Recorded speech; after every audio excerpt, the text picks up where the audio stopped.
საქართველოს წინააღმდეგ დაგეგმილ და წარმატებით განხორციელებულ ფართო მასშტაბიან სისხლიან პროვოკაციამდე, როდესაც მსოფლიო გეოპოლიტიკურ ჭრილში საქართველოსა და მისი პირველი პრეზიდენტის ბედი თითქმის გადაწყვეტილი იყო. 1991 წლის ოქტომბერ-ნოემბერში ზვიადგამსახურდიას ხელისუფლება ძველი 200-წლიანი ისტორიული ღერძის შემოსაბრუნებლად თბილისის ზღვაზე დაბანაკებულ ამბოხებულ გვარდიის სარდალთან თენგიზ კიტოვანთან მოლაპარაკებებს მაინც მართავდა. ჩვენ სამი ვიყავით ზაურქობალია, ვალტერ შულღაია და მე, ხოლო კიტოვანის მხრიდან დიალოგში მონაწილეობდა ნოდარ ნათაძე. ჩვენი ერთობლივი ტექსტი, რომელიც შემუშავდა პრეზიდენტთან ერთად, გავაცანით კიტოვანს. კიტოვანს რაღაც გარკვეული ჩასწორებები ჰქონდა. ამის შემდეგ კიტოვანის გვარდიელმა გადაათეთრა ეს ტექსტი, რომელიც გამოქვეყნებულია ეს ტექსტი. კიტოვანმა მოაწერა ხელი ამ შეთანხმებას და ეს შეთანხმება ჩვენ ვაჩვენეთ შემდეგ პრეზიდენტს.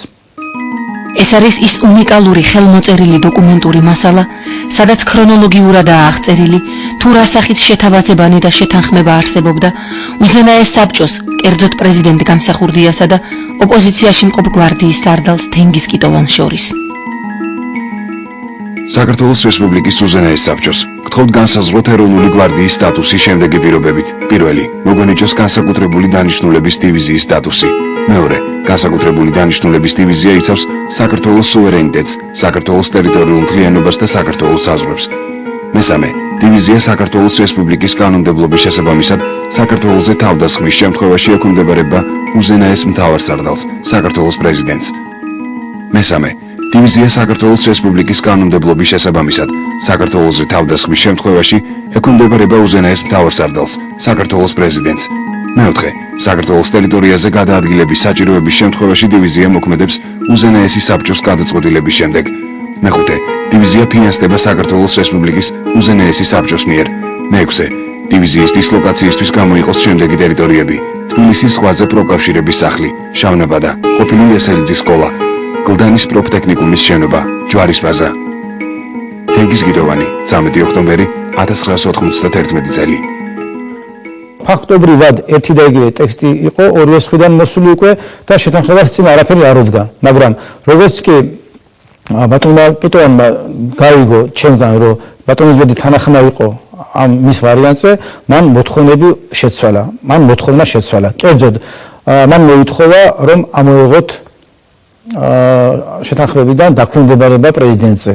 ეს გაუგონარი ამბავია, ვინაიდან ომის დროს ნებისმიერი სამხედრო შენაერთი ემორჩილება მთავარსარდალს და აი ამ პუნქტის ამოღება მოითხოვა კიტოვანმა. კიტოვანს სურდა მომავალში განსაკუთრებული დანიშნულების ლეგიონი თავდაცვის სამინისტროს დაქვემდებარებაში ყოფილიყო. ხელისუფლებისათვის ამ ნაბიჯის გადადგმა არც თუ ისე იოლი აღმოჩნდა, თუმცა დაპირისპირების თავიდან ასაცილებლად ზვიადგამსახურდია მასთან დათმობაზე მაინც წავიდა და მის მიერ შემოთავაზებული ვარიანტი მიიღო.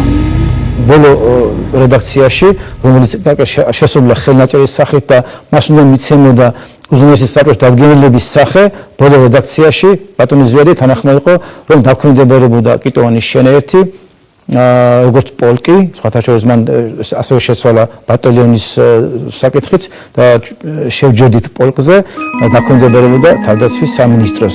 ასე რომ ბატონი ზვიადი წავიდა ყველა დათმობაზე, რომ არ მოხდარიყო შეღებილი ამბოხის გაგრძელება. გადატრიალებამდე ცოტა ადრე უკვე შეიქმნა საქართველოში თავდაცვის სამინისტრო და პირველი გაწევა მზადდებოდა გაზაფხულისთვის.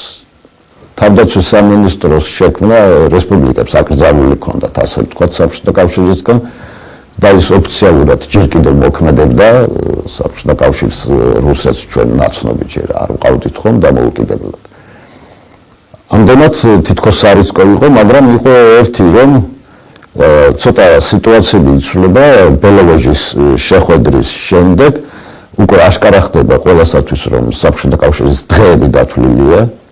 როდესაც ბატონი ზვიადი დათანხმდა კიტოვანის ვარიანტს თბილისის ზღვაზე მოლაპარაკების პროცესში, მე მახსოვს ეს რიცხვი, ეს იყო 16 ოქტომბერი. 16 ოქტომბერს ფაქტობრივად ჩვენ ყველაფერი დავთმეთ, რის მოთხოვნაც მოთხოვნებიც ჰქონდა კიტოვანს. მაგრამ ის მასთან მე მივიტანე, ბოლოს მარტო მე მივედი მასთან, ვინაიდან რატომღაც ის გაბრაზ და ვალტერ შუღაიაზე და მასთან საუბარი აღარ ისურვა, ამიტომ მარტო მე მივიტანე ეს ბატონის ზვიადის ვარიანტი. და მანოთან ნახა, რომ ზვიადი კიდევ ერთხელ წავიდა დათმობაზე, მისი პასუხი იყო ასეთი, რომ მისი დათმობები არ მაინტერესებს, გადადგეს. ანუ შემდეგ როცა ჩვენ ყველაფერი მას შევუსრულეთ, მან უკვე მოითხოვა გადადგომა პრეზიდენტის. მან პერიოდში უფრო აქტიურობდა ამ გადადგომის მოთხოვნაზე თენგიზ სიგუა. ამის შემდეგ, რა თქმა უნდა, საუბარი შეწყდა. აირჩია პრეზიდენტო, რომელიც უნდა საქართველოში ომი თუ მშვიდობა აირჩიე.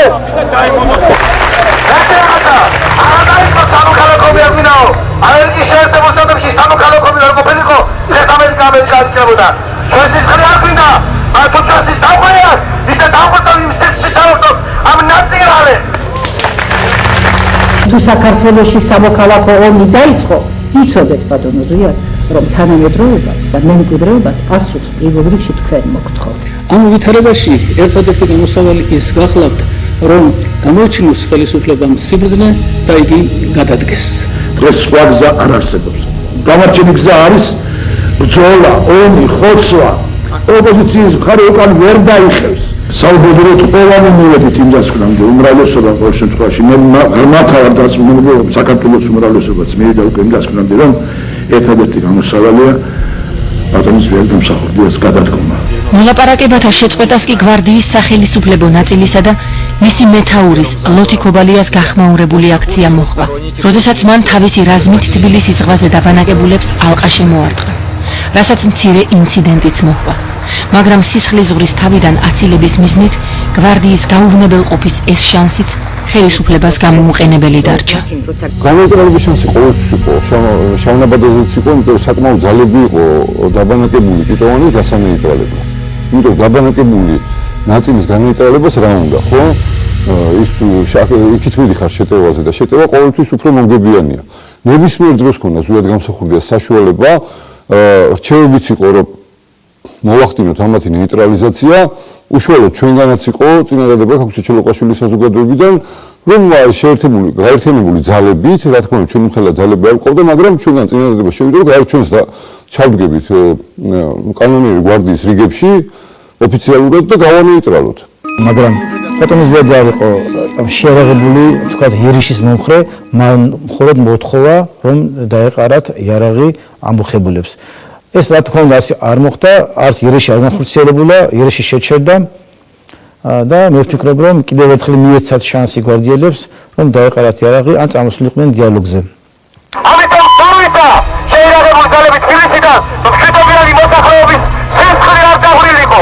მათ კირით უპასუხეს, სუხელის 4 საათზე თვითონ დაესხნენ თავს და სისხლიან ქართველებისას, რომლებიც დემოკრატიის და თავისუფლების გზაზე არიან, რომლებსაც არ უნდათ იყვნენ მონები და რომელსაც უნდათ ესახურონ იდეას და არა ვინმე პიროვნებას, რომელსაც ბოდიში და სულ არ აინტერესებს არავითარი აზრი და აკეთებს იმას, რაც მოეხოშება ბოდიში ამ სიტყვაზე. ამიტომ ჩვენ აი აქ დგომით ვიცავთ არა მარტო დემოკრატიას, არამედ იმებს, არამედ გვარდიას, რომლებიც ეხლა მოსაშემორტყმული არიან და რამოდენიმე წუთია რაც დავბრუნდი ეხლა მე იმ ადგილიდან, თბილისის ზღვის იმ ადგილიდან, სადაც ეს ყველაფერი მდინარეა, არის საშინელი მდგომარეობა, სასტრაფოები გამოდიან, მაგრამ გამოყავთ მხოლოდ და მხოლოდ მილიციის და ომონის თანამშრომლები. ჩვენი ინფორმაციით მოხერხდა გამოყვანა მხოლოდ 2 გვარდიელის. აი იმ გვარდიელის, რომელიც ერთი კვირის განმავლობაში ჩვენს გვერდით იდგა ტელევიზიასთან. მე არ ვიცი, ალბათ არც ერთ ადამიანს სიტყვები არ ეყოფა იმაზე, რაც დღეს ხდება. აი მე ვეკითხები ეხლა ამ უსირცხვილო ავტომობილის ხილვაძეს. აი თუ ყველას, ვინც ავტობუსების იქით დგას, აქ შემოყარულ პროვოკატორებთან საერთოდ არ აქვს სირცხვილის ცნობა. ხო შეიძლება სამის გულისთვის, შეიძლება კაცი ლანძღო, შეიძლება კაცი მოახსნევინო, შეიძლება კაცი ცემო, მაგრამ მოკლად შეგიძლია თქვენი სამის გულისთვის. ამაზე მაშინდელმა პოლიტიკოსებმა, რომლებიც ზუსტად გამსახურდიას იყვნენ დაპირისპირებული, ესე აატეხეს ერთი ამბავი, რომ ზუსტად გამსახურდია იწყებს პირსისხლიანი, იწყებს ომს თავისი ხალხის წინააღმდეგ, გვარდიის წინააღმდეგ. გამსახურდიას რომ დაეჭირა ისინი და ძალით აეღო შენობები და ზავი დაეკავებინა, მაშინ მართლაც განსახურდიას თემს სოფლიოში გავუტეხდნენ სახელს როგორც სისხლიან დიქტატორს. განსახურდიას ერთი კაცი არ მოუკლავს, ისე დატოვა მან პრეზიდენტის პოსტი. ანუ განსახურდიას ჩამოაგდებდნენ როგორც სისხლიან დიქტატორს, თუ როგორც ბრალდებებით სუბრალდებებით ჩამოაგდებდნენ, ამას ამშრობა ჰქონდა. დაგეგმილი იყო მისი ხელისუფლების დამხობა, ვინაიდან ის არ ექვემდებარებოდა იმ წესრიგს, რომელმაც წესრიგმაც საქართველოს აიძულა საბოლოო ჯამში მაინც შესულიყო SNG-ში. ანუ SNG-ში შესვლა არ შეცვლა იყო მთავარი პრობლემა და არა კიტოვანის ან რომელიღაც სხვა გვარდიელის განდგომილობა. რა თქმა უნდა, 90-იანი წლების საქართველოს ყველა ისტორიული თუ პოლიტიკური პროცესი მსოფლიო გეოპოლიტიკურ კონტექსტში უნდა იყოს განხილული. ამ გეოპოლიტიკური თამაშის წესების მიხედვით კი პოლიტიკურ საჭადრაკო დაფაზე ხშირად წამყვან როლს პაიკები ასრულებდნენ. არადა მთავარი პარტიის ბედი ძირითად ფიგურებს უკვე დიდი ხანია გადაწყვეტილი ჰქონდათ. მაგალითად აღმოსავლეთ ევროპა დასავლეთს, შუა აზია რუსეთს, უკრაინა და ბელორუსი ასევე რუსეთს. აი კავკასიის ბედი კი მის ერთიანობაზე იყო დამოკიდებული და სწორედ ამიტომ დაემხო აზერბაიჯანში ელჩიბეის ხელისუფლება, საქართველოში გამსახურდია, ჩეჩნეთში კი დუდაევი. ამ ერთიანობისათვის ბრძოლა კი სისხლიანი სპექტაკლის ფრაგმენტებს წააგავდა. ისტორიას უყვარს ანალოგიები და ამიტომ ამ თემაზე საუბარი 20 წლის შემდეგაც ღირს.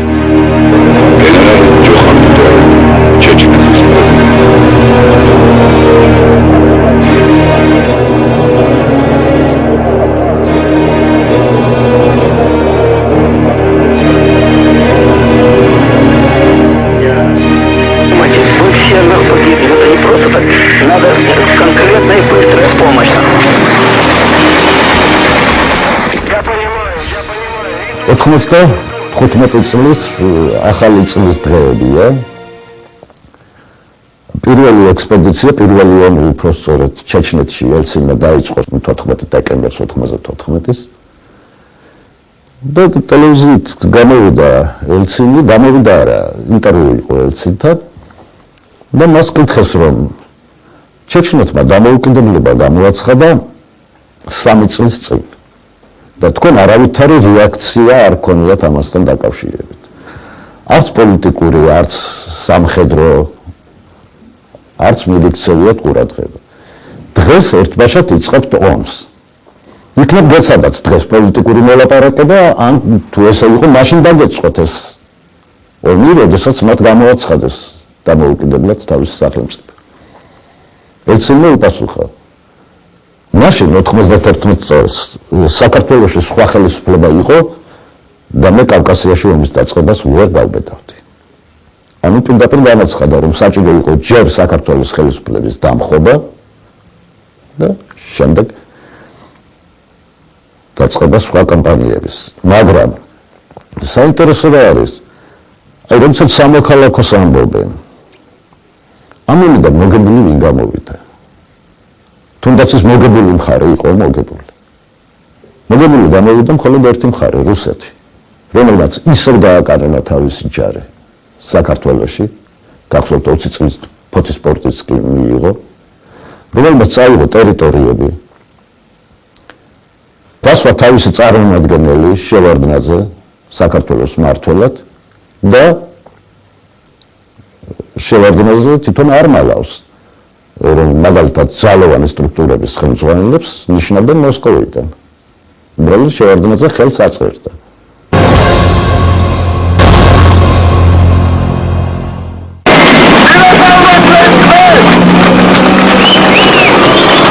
ამბოხებულ გვარდიელებს 22 ნოემბერს პრეზიდენტმა გამსახურდიამ უკანასკნელად მიმართა.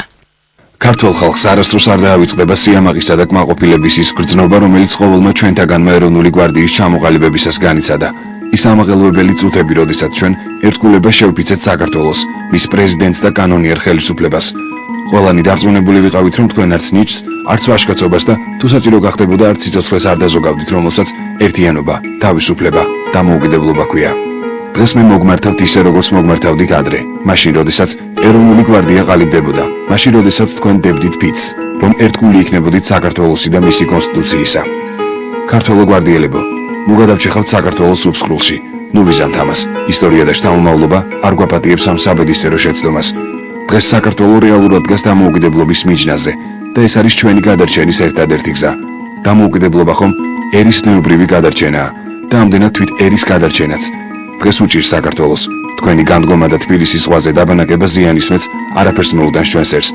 ამიტომაც მოგიწოდებთ, დაუბრუნდით თქვენი დისლოცირების ადგილებს. კვლავ დაექვემდებაროთ საქართველოს კანონიერ ხელისუფლებას და აკეთოთ ის, რაც მოეთხოვება დღეს ყველა ქართველს, მამულის ინტერესების დაცვა.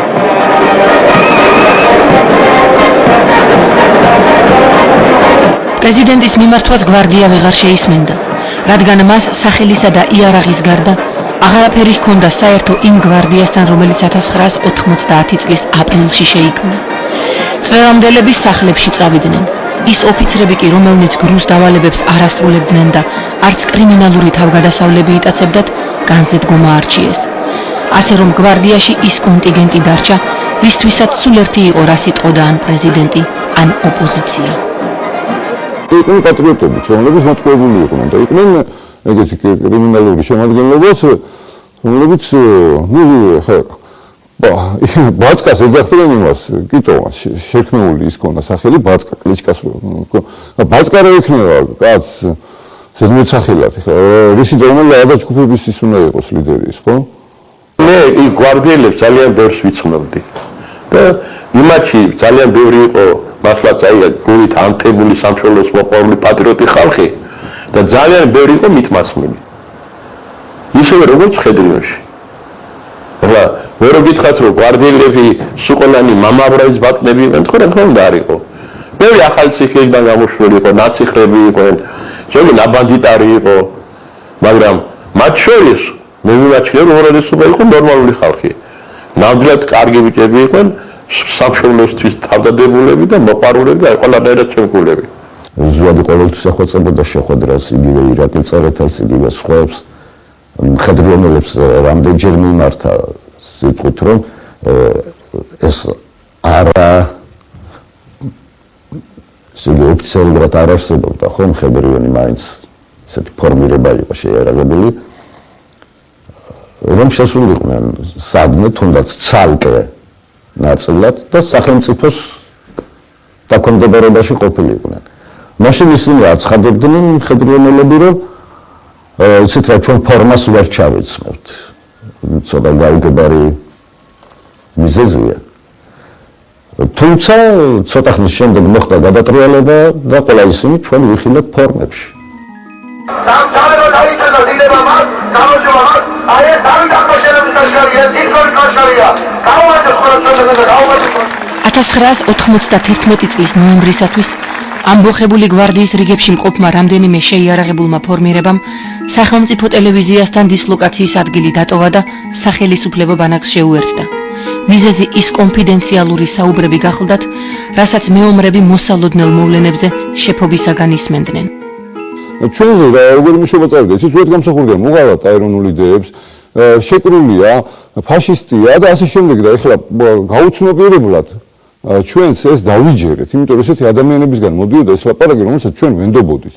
26 სექტემბერი იყო, თუ 25 სექტემბერი, როდესაც მე შევესწარი საუბარს. ქვილითაია იყო, ხოშტარია იყო, კიტოვანი იყო, სიგუა იყო და ჩამოსული იყო პიროვნება რუსი წარმოშობის აშკარად, მაგრამ ქართულად მოსაუბრე, რომელიც დირექტივებს აძლევდა და შევარნაძე ყოველხრივ დაგიდგებათ გვერდზე, შევარნაძე ამართლებს ამას და ასე შემდეგ. ანუ დირექტივები მოდიოდა შევარნაძესგან. შეკრებები ხდებოდა მანამდეც, სანამ მოსკოვის პუტჩი მოხდებოდა. ანუ ის მიზეზი რომ აქ ამბოხება მოხდა იმის გამო რომ ზვიად გამსახურდია პუტჩს დაუჭირა მხარი და გვარდია გააუქმა და რაღაც ღაპრებს რო ხსავენ, ხო? უკვე აპრილ-მაისში ხდებოდა შეკრებები წერეთლის ბინაზე, ბაგებში შეთქმულების შეკრებები და უკვე იგეგმებოდა.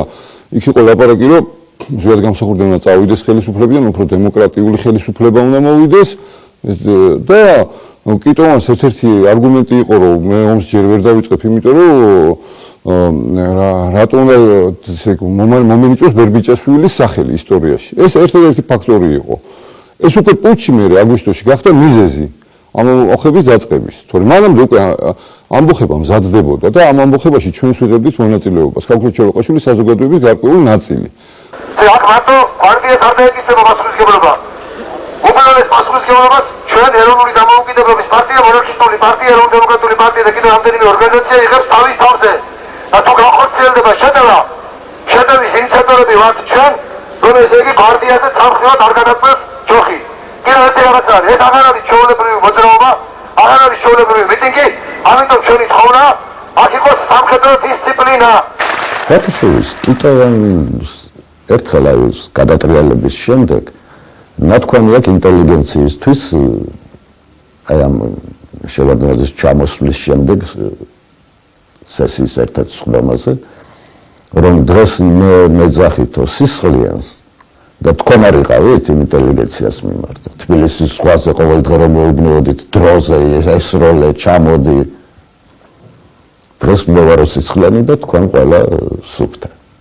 Вообще с нами стоит вся интеллигенция города, вся интеллигенция Грузии. Вся интеллигенция Грузии восстала против диктатуры. И я считаю, что наша борьба обязательно без всякого оружия. ზვიადგამსახურდიამ ვეღარ შეძლო ინტელიგენციის ფართოფენების ჩართვა ეროვნულ სახელმწიფოებრივ საკითხებში. საეჭვო პირთა განეიტრალებისათვის ბრძოლა მალე ღია ტექსტით კრემლის აგენტთა იარლიყების დარიგებამ შეცვალა. ამდენად შეურაცხყოფილმა ინტელიგენციამ არჩევანი კონფორმიზმის სასარგებლოდ გააკეთა. ხშირია შემთხვევა, რომ ტერორს დაშინებას უფრო უძლებს ადამიანი ვიდრე მოსყიდვას. ესეც არაერთხელ მომხდარა. კეთილდღეობის შეთავაზება უფრო ძნელია, ცდუნება უფრო ძნელი გადასატანია ვიდრე შიში და მწერლობამ გულისხმობ ის საუკეთესო ნაწილს ამასაც გავუძლო. ხელოვანი არ არის აუცილებელი პრეზიდენტის მეგობარი იყოს და პრეზიდენტის კარს ამშვენებდეს, არა? გავიდოდა დრო, ყველა იპოვიდა თავის ადგილს, ახლა ვინ უარყოფს, ვის გამოჩენილი რეჟისორია, გინდა კომუნისტურ პერიოდში გადაიღო მას ფილმი, ვის გამოჩენილი პოეტი იყო, პროზაიკოსი იყო, ან მეცნიერი იყო, ისი დამსახურების უარყოფა როგორ შეიძლება? იდეოლოგიური ნიშნით, არა? ბატონო პრეზიდენტო, ბოლოს რომ გნახეთ, თქვენ ახლად არჩეული პრეზიდენტი ბრძანდებობით, ხმათა დიდი უმრავლესობით. საქართველო დამდგარი იყო დამოუკიდებლობის გზაზე. თქვენ გქონდათ იმედის მომგვრელი სამომავლო პროგრამა. რაღაც არ გამოგივიდათ? არა, მხოლოდ პატარა ჯგუფი, ეგრეთ წოდებული ოპოზიციის საგვეწინააღმდეგება ჩვენ და აწყობს პუტჩს ჩემს წინააღმდეგ. ნაციონალური გვარდიის ნაწილით მათ მხარეზეა, ყოფილი ნაციონალური გვარდიისა.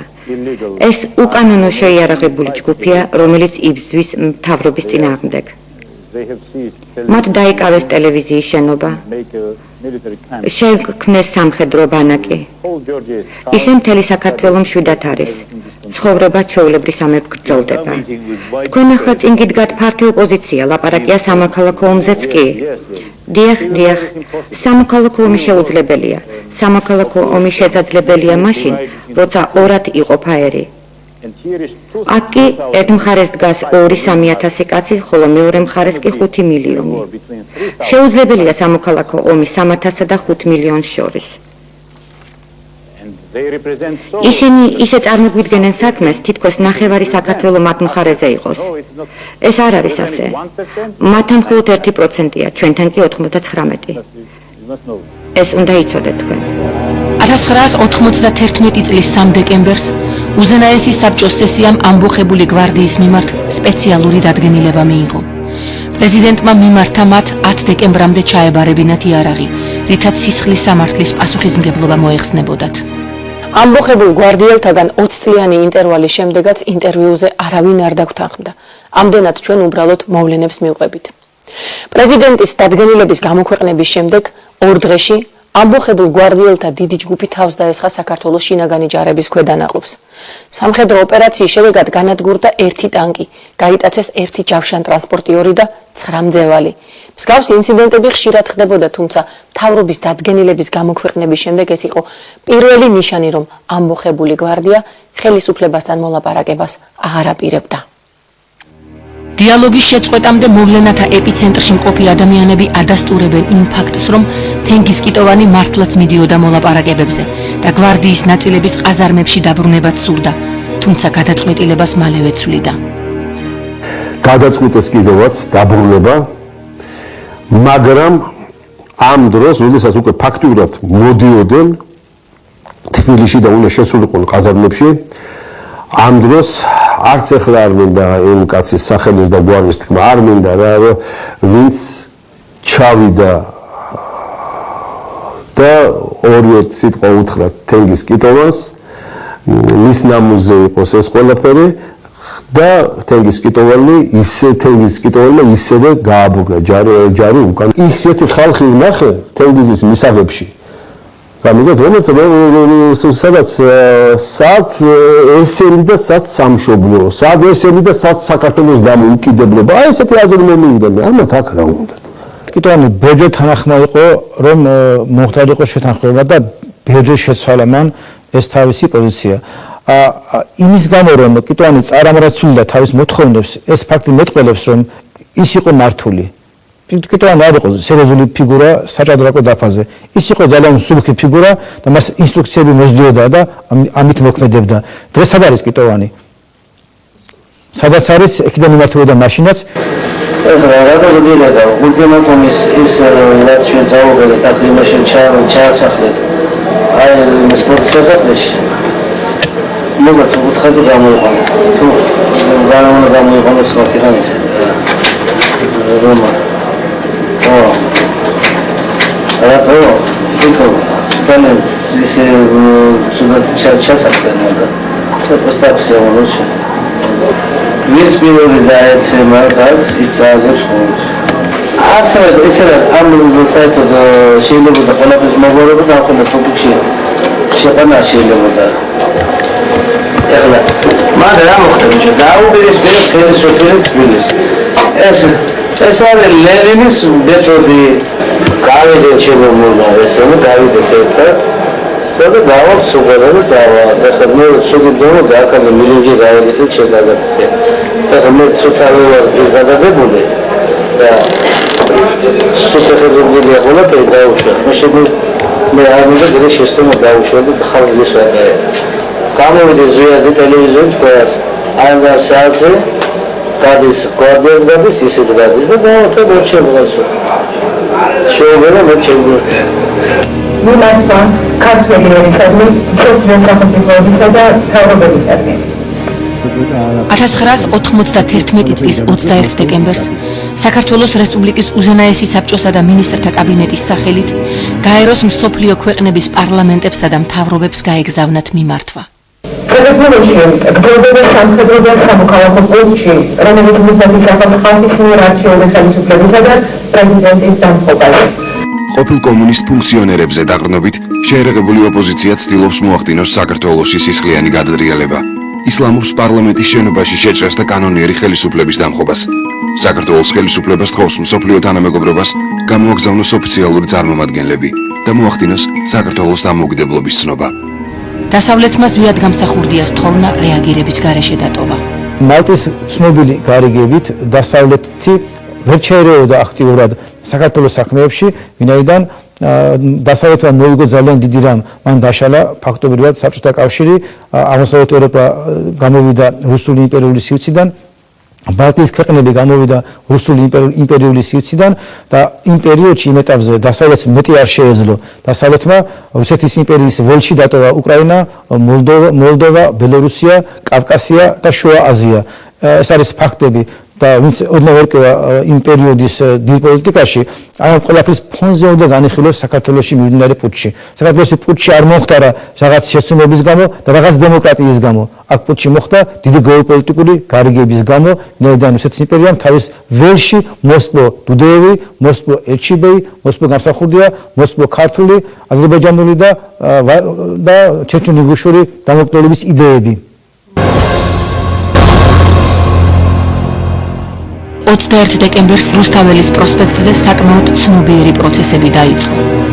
ქაშუეთის ეკლესიის ეზოში, კავშირგაბმულობის სამინისტროსა და სასტუმრო თბილისში ტყვია მრქვევებითა და ნაღმტყორცნებით შეიარაღებული კიტოვანის გვარდიის რამდენიმე ათეული მეომარი განლაგდა. ტყვია მრქვევები ჩანდა მთავრობის სახლის სახურავზეც. ქაშუთი ჰქონდა გუნდაჟად ქცეული, ანუ გაუბიცაები და რაღაც ნაწილები იყო, ლუჯ მონასტერში იყო შეტანილი საწყობად ქონდა ქცეული იარაღის და სნაიპერის და და მონაწილეობაც აქვს რატო აი წითელი სამღვდელოებას რო ედახენ ახლა წითელი სამღვდელოების ნაწილის მონაწილეობა აი ამ ამბოხებაში და უშუალო მონაწილეობა აქვს მიღებული ომში. ამ ფონზე 21 დეკემბრის უკანასკნელი მიტინგის დროს იყო კონფლიქტის მშვიდობიანი მოწესრიგების ასევე უკანასკნელი ფასადური მცდელობა. როგორც მოგახსენებთ, პირველი სკოლის გრძელდება ჩვენი სტუდენტი ახალგაზრდობის საპროტესტო აქცია. ვეფხობ ყველას ეკლესიასთან დავუძლებთ, შევეცდეთ ჩვენი ხმა ჩვენი სტუდენტ ახალგაზრდებას და იქ გავაგზავნოთ ჩვენი საპროტესტო მიტინგი. ბატონო ზვიად, ცოტა კაცობა გამოიჩინე და ვასკაცობა. ირჩევნიათ.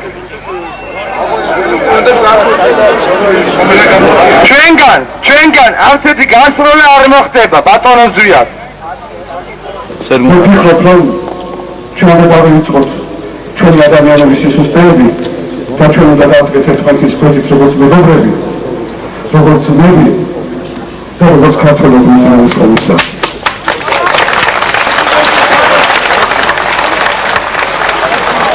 დეკემბერს, როდესაც კვლავ მოვიდნენ, ასე ვთქვათ, მშვიდობიანი ოპოზიციონერები, ჭყალებში მშვიდობიანი ოპოზიციონერები, ბატონიში გუა და მთელი მისი ესა რა ქვია, თანხლები პირები, სიგვამ განაცხადა, რომ მეო გადმოვალ ეხლაო მანდო და დავიწყოთ მე მოვალო თქვენთანო და დავიწყოთ ლაპარაკიო და მე მომართაო მთავრობის სახლიდანო ხალხსო.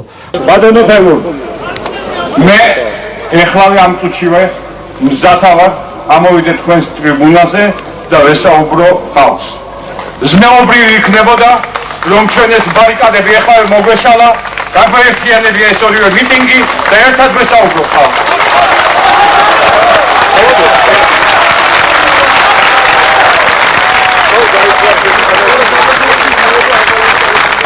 ყველანე თანახმანი არ ახარ, მე მზათა ვარ მარტო გამოვყვეთ თქვენ, ამოვიდე თქვენს ტრიბუნაზე და იქ ვესაუბრო ხალხს. არა, მზათა ვარ მე ამაზე. მეგობრებო, ვაკის დასაწყისი უკვე არის ძალიან ნათელი და კარგი დასაწყისი. ვაკი არც მე მომიწხოვია, ჩემი ერთი მეგობარი მახლავს, ბატო. და არავითარი პრობლემა არ ყოფილა. მოდით დასაწყისად ჩავთვალოთ ის, რომ ამ შემთხვევაში ნუ გავაღიზიარებთ ნუ წინ მხარეს, ნუ სამ მხარეს. მივოს ეს ავტობუსები ყველაფერი და აი რატომ გვეშინია? რატო თქვენ დიდროს მოცანეთ? რომ ბარიკადების იქით ამ მხარესაც და აქეთ ამ მხარესაც ძმები და დები ვართ. რატომ გვეშინია ამ ბარიკადების მოშლის? მე რომ არ მეშინოთ ამ ბარიკადების მოშლის, მეგობრებო, აქ გამახვილებია ყურადღება ამ ბარიკადებს. მე არ მეშინოთ ამ ბარიკადების, მეგობრებო, და მოდით ნუ შევეშინდება ამ ბარიკადებს. ბატონო თემო, თქვენ თვლით რომ ეს ბარიკადები უნდა იყოს და ქართველი ხალხი აი ამაც გახლეჩილი უნდა დატოვოთ?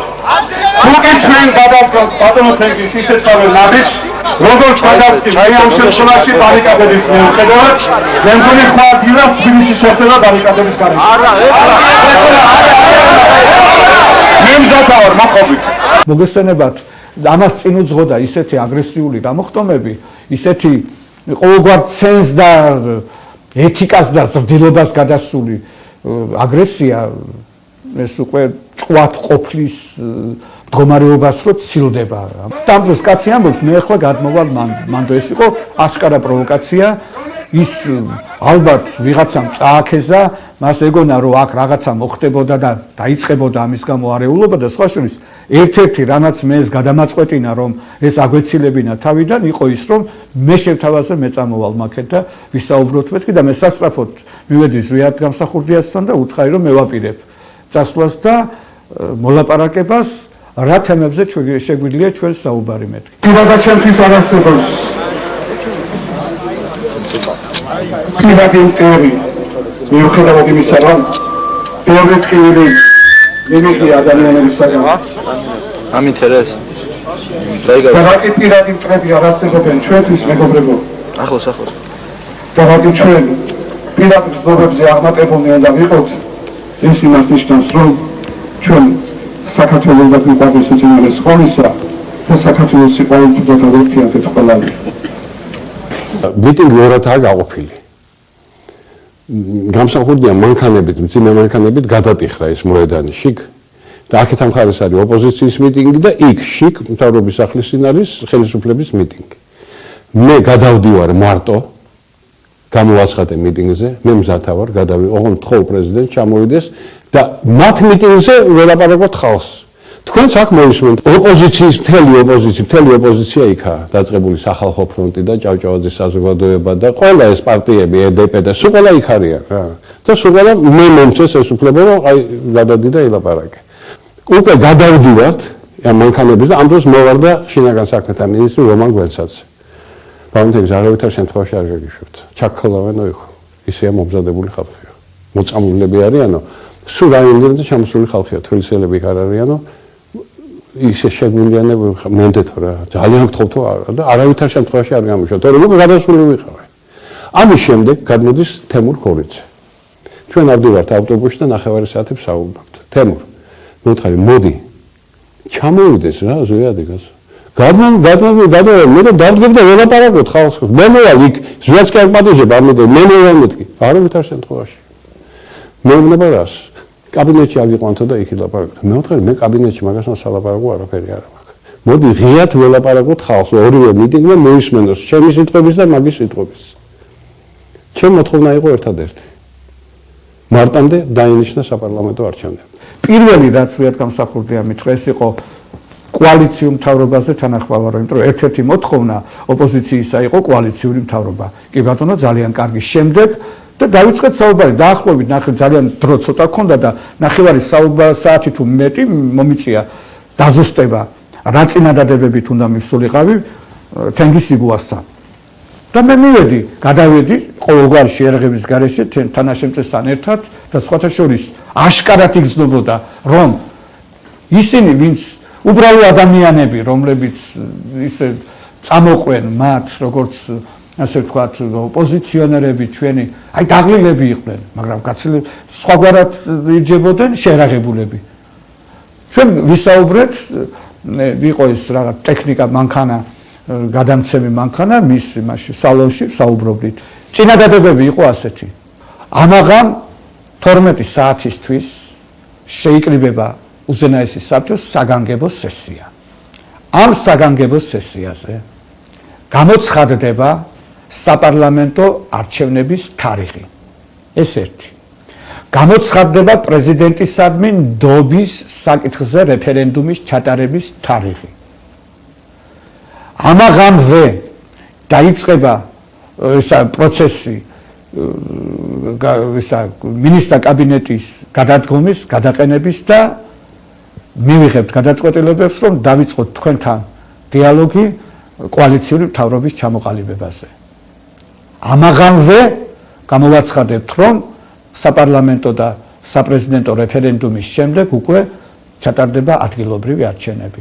ეს იყო წინადადებები, რეალური წინადადებები, ეს იყო გადარჩენის ერთადერთი ხსნა, მაგრამ გაიხსენეთ რას ლაპარაკობს სიგუა. სიგუა ლაპარაკობს, გაიყვანეთ ეს ავტობუსები, თითქოს ის უკვე შემზადებულია ბრძოლისთვის. მათ უკვე გადაწყვეტილი აქვთ ბრძოლა, მათ აქვთ შეიარაღება. კიდევ ვიმეორებ, ჯაბაიოსელიანი წერს რა ურთიერთობები ჰქონდათ ბეპაევთან და ამიერკავკასიის ჯარების სარდლობასთან. არაფერი დაფარული არაა, არაფერი. უკვე ისინი გამზადებული არიან იმისთვის, რომ დაიწყონ შეტევა. ამ დროს ჩვენგან მოდის ისეთი წინადადება, რამაც ისინი აბსოლუტურად უნდა განაიარაღოს. მათ არ რჩებათ არაფერი. სიგუას პასუხი იყო ასეთი. გამსახურდია, რისი გამსახურდია იქნება, თუ კი ამაზე წამოვა. არ არის შეთანხმებულიო. მე ვეუბნები, ეს ყველაფერი გამსახურდიასთან შეთანხმებულია. მე ვცდობ, რომ ეს არის ისტორიული საათი, როდესაც შეიძლება მოხდეს რაღაც ძალიან კარგი ჩვენი სამშობლოსთვის. არა თითოეული ჩვენგანისთვის, არა ჩემთვის, არა ბატონ თენგის სიგუასთვის, არა ჩემთვის საფაყონებელი პიროვნებისთვის, ბატონ ზვიად გამსახურდიასთვის, არამედ საერთოდ საქართველოსთვის, მეგობრებო, საქართველოსთვის დავანებოთ თავი ჩვენს პიროვნულ წყერას, ჩვენს ურთიერთშულს, ჩვენს თუნდაც ადამიანურ სისუსტეებს, ჩვენ ყველაფერ ამაზე მაღლა უნდა დავდგეთ დღეს, როგორც არასოდეს. და მაშინ იმიტომ იყო მე ვთქვი, რომ ეს არის ისტორიული საათი მეთქი. ნამდვილად ისტორიული საათი იყო. აბსოლუტური ტყვილი. არც ერთ სიტყვა გამოსულიყო და ეთქვა თავიანთ მიტინგზე ეთქვა ეგ. რატომ სადღა წამაკითხეთ გამსახურდიას ხალხის გამოსვლა რომ რაღაც მაგდაგვარი იყოს ნათქვამი. რომ კოალიციური მთავრობა და საფრთხე არ ყოფილა წამაკითხეთ სადმე გამსახურდიას გამოსვლაში ან მისი ხალხის გამოსვლაში რომ ისინი მზად არიან ვადამდელი საპარლამენტო არჩევნები. როგორც მოგეხსენებათ, ჩვენთან დეპუტაციის სახით მოსული იყო ბატონი თემურ ქორიძე. მე მას ვესაუბრე კარგახანს, მაგრამ ვერაფერზე ჩვენ ვერ მოვილაპარაკეთ.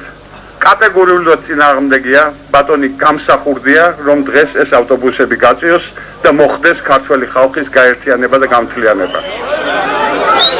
მე ამ ხნის განმავლობაში ბატონ თემურს მოვახსენეთ არა მარტო ჩემი, არამედ თქვენი საერთო აზრი ჩვენი პრეზიდენტის თაობაზე, რომ ეს არის ფლიდი, ეს არის მატყუარა, ეს არის უზნეო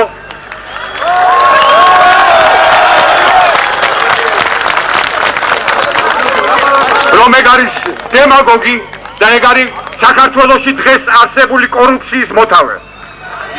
მე მას ვთხოვე, რომ ჩემი სახელით და ქართველი ხალხის სახელით ყველაფერი ეს გადასცეს უზნეო პრეზიდენტს. დღევანდელი დღე მე ვთვლიო დღეს იყო ბოლო შანსი ერის გაერთიანებისა. კურდღელი პრეზიდენტი უარს აცხადებს ამაზე. ამიტომ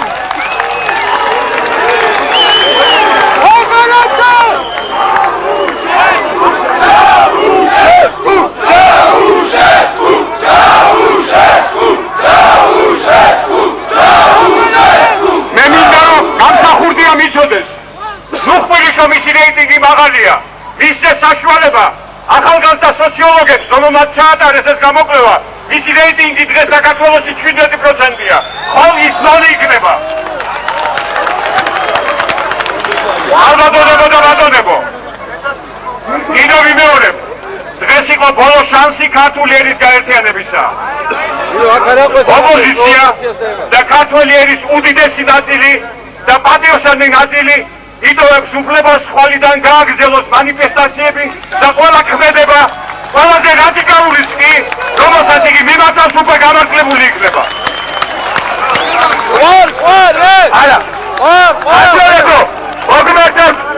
მოგმართავთ ის სტუდენტი, რომელიც გთხოვდათ ამ რამდენიმე წუთის წინ, რომ ჩვენ ერთად გაერთიანებულიყავით და გაგვერკვია მწვანე მართალი. მაგრამ თქვენ თვითონ დაინახეთ ხალხო, რომ ჩვენს პრეზიდენტს ხელისუფლებას არ სურს ჩვენი გაერთიანება, იმიტომ რომ ჩვენი გაერთიანება გამოიწვევს მწვანე მართალის გარკვევას. ქართველებო, მოითხოვეთ ხალხო, მოითხოვეთ რომ ჩვენ მუღარაძეებს უღარ გავყოფენ, მოითხოვეთ სიმართლე, მოითხოვეთ სიმართლე ყოველივე იმისათვის, რომ ჩვენ ყველდაგვეთ ერთად, რომ საქართველოში აღარ იყვნენ პოლიტპატიმრები, რომ საქართველოში აღარ იყვნენ პოლიტიკური მოთხოვნებით მოშიმშილები, რომ სტუდენტები აღარ კარგავდნენ დროს ქუჩაში დგომით, რომ არ ითხოვდნენ პრესის თავისუფლებას, პოლიტპატიმრთა განთავისუფლებას. ხალხო, თქვენ თვითონ დაინახეთ, თქვენ თვითონ განსაჩეთ, გაუმარჯვეთ თავისუფალ საქართველოს, გაუმარჯვეთ დემოკრატიას. ისინი მიდიან ისევ პროვოკაციაზე, გაიყვანეთ სასწრაფოდ ეს ავტობუსები. ჩვენ მიმართავთ, რომ დავიწყოთ ეს პროცესი და ხვალდილით ავტობუსები აღარ იქნება. თავარია რომ ჩვენ შევთანხმდეთ ეს გვინდა თუ არა. ყველაზე დიდი მზაკრობა არის ის, რომ ზოგიერთი მართლა ჯორივით უცილებლობს და ამბობს, რომ ავტობუსები რო გაიყვანათ, ყველაფერი კარგად იქნებოდა. მე ვამბობ, კარგად მახსოვს. დილით აქ ავტობუსები არ იქნება, ოღონდ შევთანხმდეთ, გინდა თქვენ თუ არა ეს. სამწუხაროდ, მე რამდენჯერაც წამიკითხავს თენგისიგვას ინტერვიუები, ის არასოდეს არ ახსენებს იმას, რომ ასეთი წინადადებები უძღოდა წინ მის შემდგომ პრეტენზიებს. არ ახსენებს, იმიტომ რომ მაშინ გაშიშვლდება ყველაფერი და ყველა დაინახავს, რომ ისინი სერიოზულად ემზადებოდნენ ამ ომისთვის.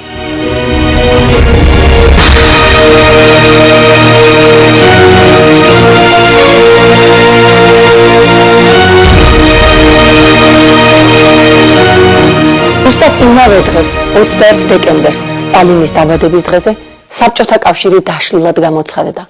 ალმა-ატაში ყოფილ საბჭოთა რესპუბლიკების ლიდერთა შეხვედრაზე მსოფლიომ ახალი პოლიტიკური ერთობის დამოუკიდებელ სახელმწიფოთა თანამეგობრობის DST-ს შექმნის შესახებ შეიტყო. მაშინ იქ პოსტსაბჭოთა სივრცის ყველა რესპუბლიკა გაერთიანდა საქართველოს გარდა. ქართული მხრიდან შეხვედრას ნემო ბურჭულაძე და გურამ აფსანძე ესწრებოდნენ. 21 декабря 1991 года на саммите в Алмате уже 9 государств подписались под смертным приговором Советскому Союзу.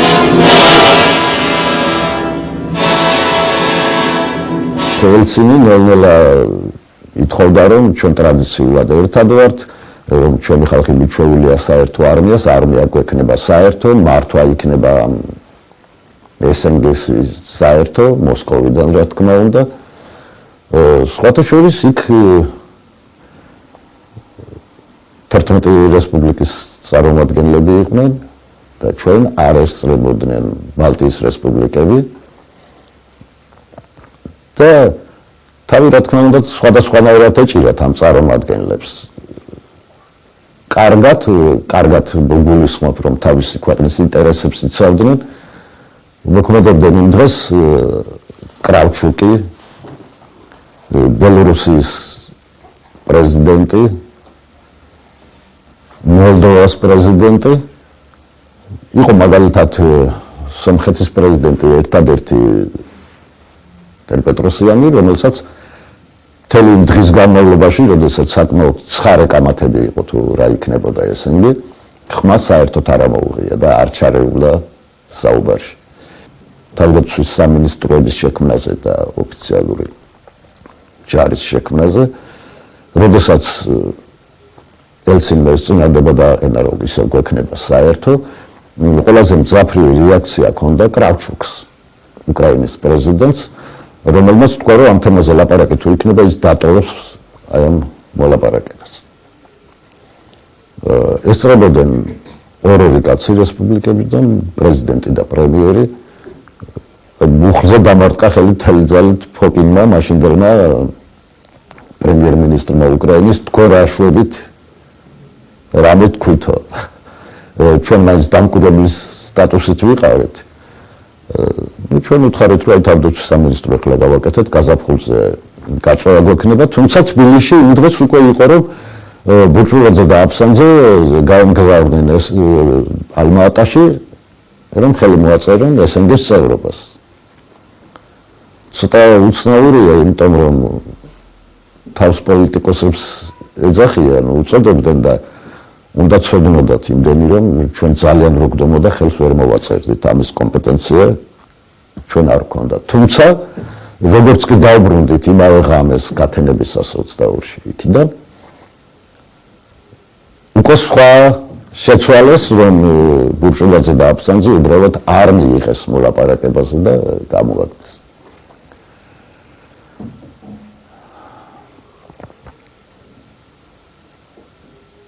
საერთოდ იქ ალმა-ატაში საინტერესო იყო ის, რომ პირადად ელცინს მე მარამდე არ შევხვედრი ვარ. ასე რომ პიროვნულად არ ვიცნობდით ერთმანეთს. როდესაც დაიწყო ეს შეხვედრა დარბაზში, გახსნა რა თქმა უნდა ნაზარბაევმა და თავმჯდომარეობდა როგორც მასპინძელი. შემდეგ ინიციატივა ნელ-ნელა აიღო ელცინმა, რაზეც ძალიან კაცრი რეაქცია მოყვა ამას ნაზარბაევის მხრიდან, პირდაპირ მაგიდაზე ხელი დაუბრახუნა. აქ მე ვარ თავმჯდომარე და თქვენ უფროსი ძმა აღარ ბრძანდებით. საინტერესოა თვითონ ეს ფაქტიც. მაგრამ ელცინმა დაიწყო იმით, როდესაც გადახედა პრეზიდენტებს და პრემიერებს, რომ რა კარგია, რომ საქართველოსთან არავინ არ არის. იმიტომ რომ საქართველოში ირღვევა ეროვნული უმცირესობათა უფლებები და ეხლა ვიყავი იტალიაში, რომიდან ჩამოვიდა ალმა-ატაში ჩამოფრინდა. იქ შევხვდი ბევრ საერთაშორისო ორგანიზაციებს რაღაც. და რომელმაც მითხრეს, რომ თუ საქართველოს მიიღებთ ამ SNG-ში, მაშინ ჩვენ არ ვცნობთ SNG-ს. სანამ ალმა-ატის შეხვედრა დაიწყებოდა, ზუსტად გამსახურდია თხოვა აზერბაიჯანის პრეზიდენტს მუტალიბოვს შემიჭირია ის შეამგრუნლე ელცინთან, რომ SNG-ში მიმიღოსო. ელცინმა შემოუთვალა კატეგორიულად, აღარ აქვს ეს მასალა. აი რასაც მე გეუბნები, წაგაკითხებთ ყველაფერს, არა ჩემს სიტყვებს. ფრანს პრესის სააგენტოს ინფორმაცია ამაზე. მე გადავამოწმეთ, მე ხომ მუტალიბოვს ვიცნობდი. დაურეკე მუტალიბოვი არ იყო, მისი პრეზიდენტი იყო და უთხარი ასე. კი როგორ? რომ მუტალიბოვს თხოვა და მუტალიბოვმა უშუალოდ ელციმა კატეგორიული უარი თქვა. ზვიად გამსახურდიას არც წყალობდა, არც დასავლური პრესა. ამიტომ საქართველოს დსთ-ში გაერთიანებასთან დაკავშირებით პრეზიდენტ გამსახურდიას პოზიციაზე ასეთი ინფორმაცია გავრცელდა. როგორც იუწყებიან, პრეზიდენტმა გამსახურდიამ მიმართა ელცის, თხოვნით რომ საქართველოს მიიღონ თანამეგობრობაში. ბატონმა ელცინმა სხვა რესპუბლიკის ხელმძღვანელებთან კონსულტაციის შემდეგ უარი განუცხადა გამსახურდიას იმ მოტივით, რომ საქართველოში არ არის დაცული ადამიანის უფლებები. ვინაპატიებდა მაგას კაცო, ვინაპატიებდა რასაც ფაგი ლანძღავდა და ბუშ ტეჩერს დამთავრდა შეხვედრა, შეიქმნა ესენგ სხვათაშვილის მოსკოვით დეპენდაში აჩვენებს ხოლმე ამ კადრებს ტელევიზიითაც, როდესაც ხელს აწევს 11 პრეზიდენტი და მე და ბატონი გურამი ცალკე მაგიდასთან ვართ საქართველოს დროშით, რომ მხოლოდ ჩვენ დავრჩით ესენგეს გარეთ. როდესაც ალმაატიდან მოვდივართ, ელცინი დაიწყება. ხვალ დილის 8 საათამდე ველოდები ზვიად გამსახურდიას ზარს, რომის ხდება ესენგეს წევრი. თუ არა 8 საათზე გექნებათ პრობლემები. ღამე ბრუნდებით ჩვენ სადღაც 4 საათის შემდეგ გათენებისას. პრეზიდენტს მოახსენა გადავეცი დოკუმენტაცია რა იყო ალმა-ატაში. შემდეგ კაბინეტში შევედი, უკვე უამრავი ხალხი იყო და ყველა საინტერესოა ახლა დიდი მოვლენაა და ჯერებ საბჭოთა კავშირი აღარ არსებობს უცებ და ეს სამომავლო იქით აქეთ ალმა-ატაში თითქმის 3 ღამე ჩვენ საერთოდ არ დაგვიძინია და ვთხოვე რომ აი დავიძინებ თქო რა ცოტას აი აქ სავარძელზე და დივანს ვთხოვე 2 საათი არავის შემოვიდეს, მაგრამ დაძინება არ დაგვრცელდა და ზუსტად 8-ზე გავარდა ეს პირველი ტყვია. და რატომ ვაგობ ამას? დამთხოვა ხდება არა თვეებში ზოგადად და პერიოდში რაღაც, არამედ წუთებში. 22 დეკემბერს დილის 8 საათზე უზენაესი საბჭოს შენობასთან ფართომასშტაბიანი საომარი მოქმედებების დაწყებისთანავე ხელისუფლებამ შენობის სასადილოში, ეგრეთ წოდებულ ბუნკერში გადაინაცვლა და იქედან მართავდა პროცესებს. მოწინააღმდეგე მხარესთან ძირითადად სატელეფონო მოლაპარაკება ხორციელდებოდა.